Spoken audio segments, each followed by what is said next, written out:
Olá, tudo bem com vocês, galerinha do oitavo ano? Eu sou Joelton Lima, geógrafo, mestre em Relações Internacionais. Olá, Fabi, tudo bem? Que bom. Vamos conversar um pouquinho hoje sobre problemas ambientais na América Latina. Quais são os principais problemas ambientais desse espaço latino-americano que nos colocam em situação preocupante? Antes de começar, vamos tentar olhar um conjunto de imagens aqui e ver qual que é o ponto de tangência ou o ponto que conecta todas essas imagens. Vamos lá. Uma paisagem aqui, uma belíssima paisagem litorânea. Aqui um curso d'água, um volume de lixo, com volume de lixo, tanto dentro quanto na margem. Poluição do ar, tem uma indústria ali soltando bastante fumaça. Efeito estufa, um outro conjunto de chaminés ali. Poluição dos lagos e rios, um outro curso d'água. Buraco na camada de ozônio. Problemas na costa, problemas de poluição, esgoto sendo jogado, uma favelização aqui, e aí escrito em cima, crescimento urbano, desmatamento, poluição dos solos. Qual que é o ponto de tangência entre todos esses problemas ambientais? Conversando sobre isso, vamos parar aqui primeiro e vamos tentar entender por que quando você fala de problemas ambientais na América Latina, eu coloco tudo isso e coloco dentro do mesmo pacote. Porque a grande maioria dos países da América Latina apresentam problemas semelhantes. E um problema ambiental, um impacto ambiental, ele não tem uma fronteira.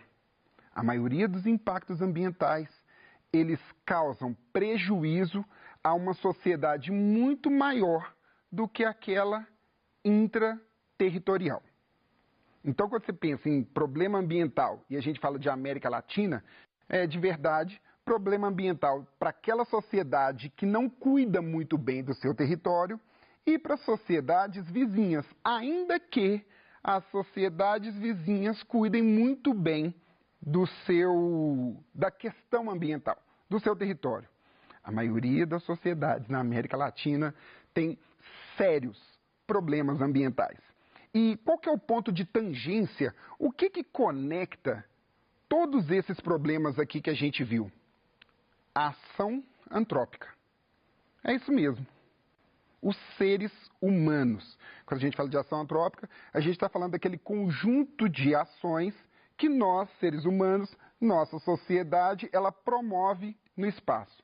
Então é a ação antrópica que faz com que todos esses problemas eles estejam vinculados ao meio ambiente e que, impressionantemente, eles causem transtornos para a nossa própria sociedade. Então é a desorganização social que promove alguns desses impactos ambientais.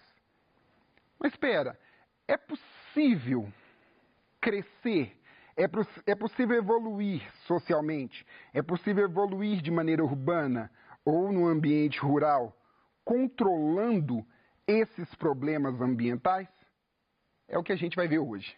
A gente vai gastar o nosso tempo investigando parte desses problemas ambientais e tentando colocar aí dentro de perspectivas de reconheço o problema, entendo o problema, e a partir de então eu começo a promover soluções para esses problemas. Poluição do ar. Quais são as principais causas? Vou advertir que não estão em ordem, mas assim, do senso comum, como se a gente estivesse passando aqui no estúdio com as pessoas que estão aqui com o distanciamento, com os câmeras, com o intérprete de Libras, com o pessoal de apoio. Se a gente tivesse passado um caderno aqui e dito assim, quais são os principais problemas relacionados à poluição do ar?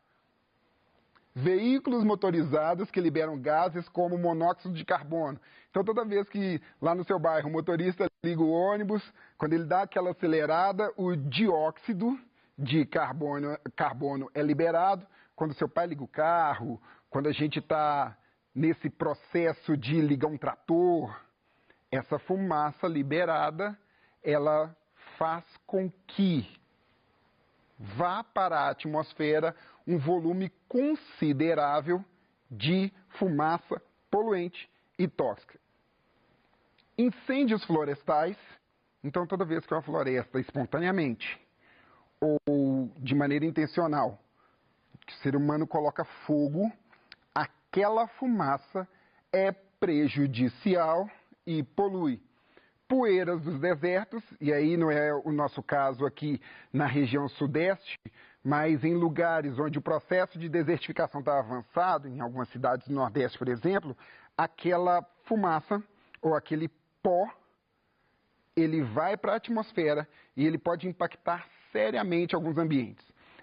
Para além disso, movimentação de duna, por exemplo, cidades ou vilarejos que as pessoas são obrigadas a mudar porque a areia está invadindo, também é um impacto ambiental considerável.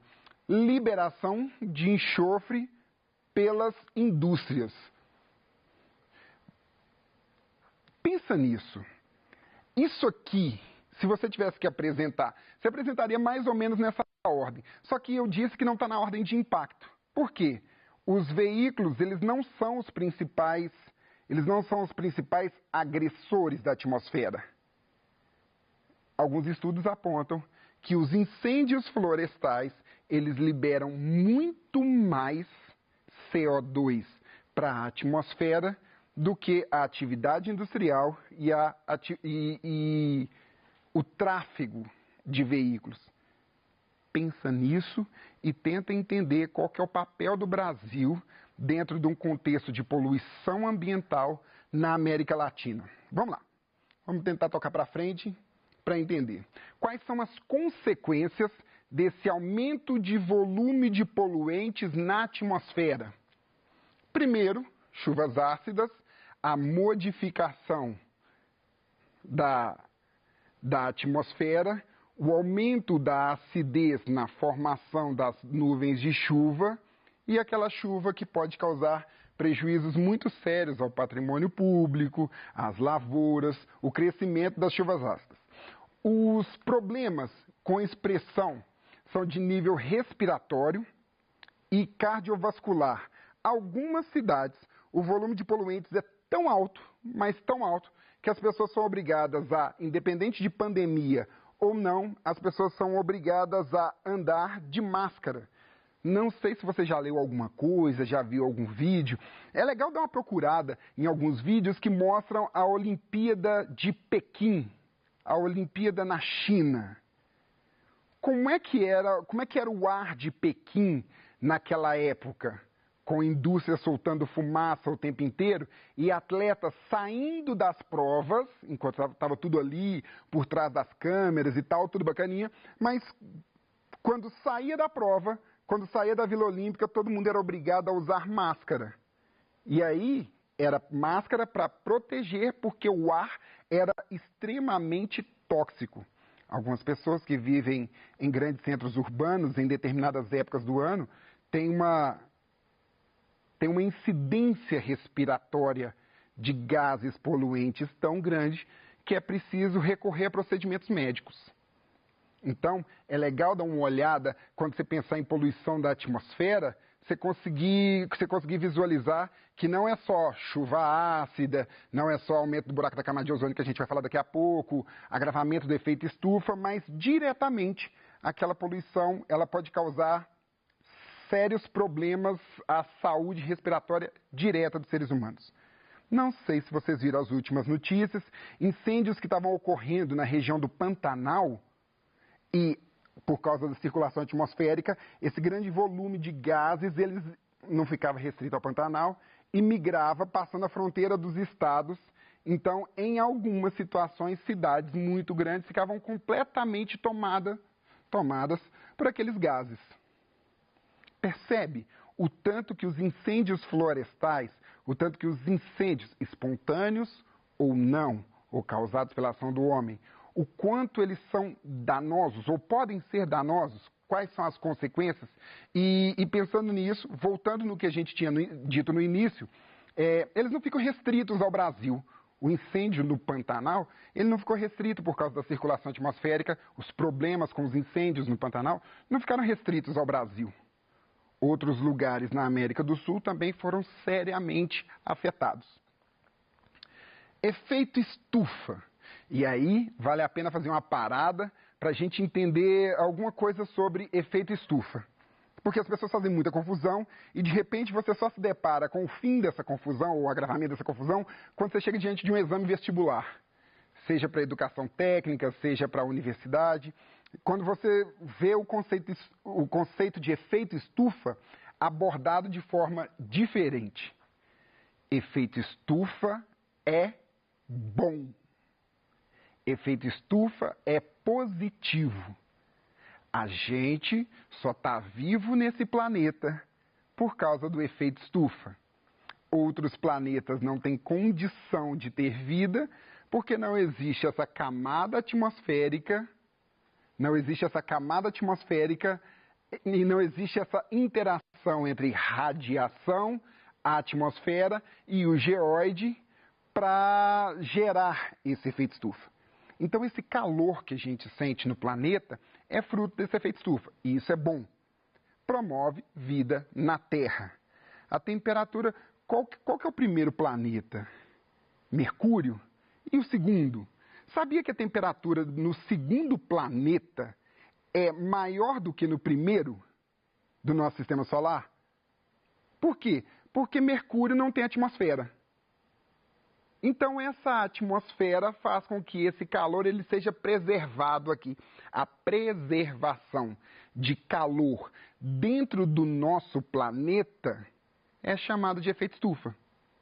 Não é só a radiação solar, mas a interação entre esses três fatores. O geóide, a atmosfera e a radiação solar que promove esse efeito estufa. Se não, se fosse só o Sol, quando o Sol se fosse, esse lado do planeta, sem o Sol, ia congelar. E não congela. Às vezes você está na sua casa, sua mãe está reclamando do calorão à noite. 9 horas da noite, ainda está muito quente, porque esse efeito estufa guardou esse calor dentro dessa estrutura de planeta Terra. Entende? Então, o efeito estufa é algo positivo. Porém, existe o agravamento do efeito estufa. E aqui deveria ter agravamento. O que é esse agravamento do efeito estufa? Como é que ele é provocado? A gente tem uma atmosfera, um conjunto de gases, uma distribuição gasosa dentro desse planeta, e quando você coloca mais gás carbônico no ar, por causa de queimada, por causa de circulação de veículo, por causa de indústria, quando você coloca esse conjunto de CO2 na atmosfera, você provoca uma mudança nas características químicas dessa atmosfera. A radiação, ela consegue entrar. A radiação, com uma onda curta, consegue atravessar essa camada de poluentes. Todavia, o calor dissipado, ele não consegue sair. E isso faz com que a temperatura aqui imediatamente suba. Entende? O agravamento do efeito estufa é algo muito sério e que precisa ser motivo de preocupação, principalmente por causa da emissão de gases tóxicos para a nossa atmosfera. Quais são as consequências desse efeito estufa? E aí a gente já disse algumas delas. Problemas para a saúde, aumento da temperatura, concentração de calor nos centros urbanos, tantos outros problemas, e aí problemas que a ciência ainda discute de maneira muito ferrenha. Derretimento das calotas polares, derretimento das neves dos picos, que é o mais grave de tudo. O problema, segundo alguns especialistas, não é a neve que já está no oceano, desculpa, mas não é o gelo que já está no oceano. O grande problema para elevação do nível dos oceanos são as neves eternas nos picos, que quando derretem por causa do agravamento do calor, elas provocam aí o aumento no leito dos rios, que Por conseguinte, eleva o nível dos oceanos. Então, quando você pensa em efeito estufa, é legal atentar, é legal preocupar que a emissão de gases gera um agravamento, que gera um outro problema, e os problemas eles começam a acontecer em cadeia. Poluição de rios e lagos. Quais são as causas? Chuvas ácidas, despejo de esgotos. Lembra lá? A chuva ácida provocada pela emissão de CO2 cai num lago, altera o pH daquela água, altera as características básicas daquela água, e aí toda a vida ligada àquele ecossistema, ela é imediatamente impactada. Despejo de esgotos, despejo de detergente não biodegradável, despejo de inseticidas ou pesticidas nas lavouras. Você usa o pesticida, rega aquela lavoura, aquela água, ela ou vai para o lençol freático ou escoa indo para o rio, de repente o impacto daquilo é muito sério. Pelos lixos ou aterros sanitários. Existe um conjunto de normas para se criar um aterro sanitário, que é diferente de um lixão. E entre essas normas, é legal a gente pensar que existe uma preocupação se aquilo está perto ou não de uma nascente, se aquilo está perto ou não de um curso d'água, ou se aquele aterro sanitário que vai ser criado, se ele impacta imediatamente um curso d'água. Quais são as consequências disso tudo? A água é importante e é óbvio que é importante para todos nós. Mas com a contaminação daquela água, muitas pessoas que dependem imediatamente daquilo, elas podem sofrer sérios danos e sérias consequências, principalmente para a saúde. E aí o poder público, de novo, tem que arcar com os custos médicos do tratamento dessa população que foi impactada. Esquecendo os seres humanos, deixando os seres humanos de lado. Toda a vida, quando o ser humano ele joga nos cursos d'água, nos reservatórios, quando ele joga um volume considerável de lixo, toda a vida daquele ecossistema, de novo, é profundamente impactada. Há pouco tempo teve uma reportagem que mostrou uma indústria de calças jeans que jogou o produto da lavagem das roupas num esgoto. Esse esgoto clandestino era também um curso d'água que levou lá para um rio principal e a mortandade de peixes foi gigante. E isso acontece de maneira considerável em muitos dos espaços aqui da América Latina. Buraco na camada de ozônio. Quais são as causas? Aqui, liberação dos CFCs, já ouviu falar em CFC? Clorofluorcarbono, um conjunto de gases em aerosóis, liberação de óxido nítrico pelos aviões na estratosfera, que também contribuem para essa diminuição da camada de ozônio. Vamos lá, antes da gente fechar.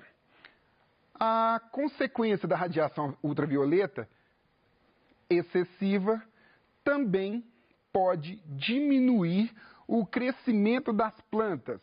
Vamos tentar entender essa frase aqui, mas de uma maneira muito mais direta. A camada de ozônio é um escudo de proteção que impede que a radiação a mais ela entre na atmosfera. Quando você libera gases que combinam, é um escudo gasoso, que combinam e elimina parte desse escudo, a radiação entra direto. Se a radiação passa direto pela atmosfera, sem ser refletida para o espaço, se aumenta o volume de radiação entrando por aqui, aumenta também o calor. Se aumenta o calor, esse buraco, ele pode fazer com que também exista o agravamento do efeito estufa. Parou para pensar nisso? Tem muito mais para a gente conseguir ver, tem muito mais problemas ambientais. É muito legal que a gente pare para analisar isso. Espero que vocês fiquem bem, se cuidem. Até a próxima.